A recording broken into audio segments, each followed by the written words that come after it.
Саламатсызбы? Эгерде биздин каналда биринчи болуп жатсаңыз, анда подписация кнопкасын басып кошулуп коюңуз.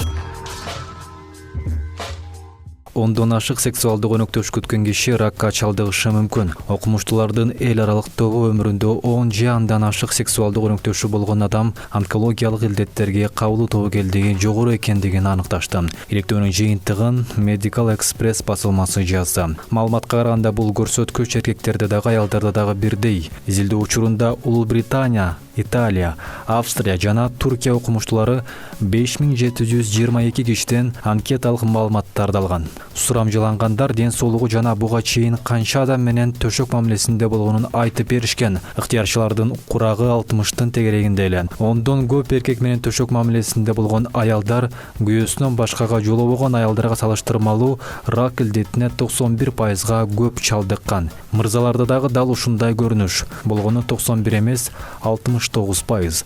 Окумуштуулар буга адамдар ар кандай өнөктөштөрүнөн жуктуруп алган инфекциялар себеп болушу мүмкүн экенин айтышууда.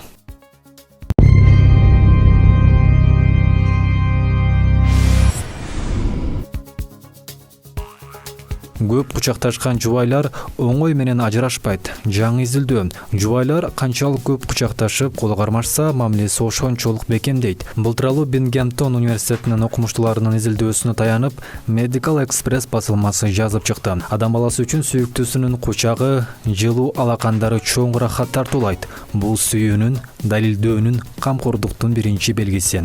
Андыктан киши сүйүүсүн көптөгөн башка жолдор менен далилдеп же сөз менен айтуудан көрө бир ирет төгөйүнүн кучагына кысып койгону артык, деди университеттин илимий кызматкери Саманте Вагнер. Мындай бүтүмгө келүү үчүн окумуштуулар бир топ жылдар бою 184 жуптун үй-бүлөлүк турмушуна көз салып турушкан. Жыйынтыгында бири-бирин улам кучактап, өп, ары бери өткөн сайын колдорун кармалап кеткен төгөйлөрдүн үй-бүлөсү бекем болору аныкталган.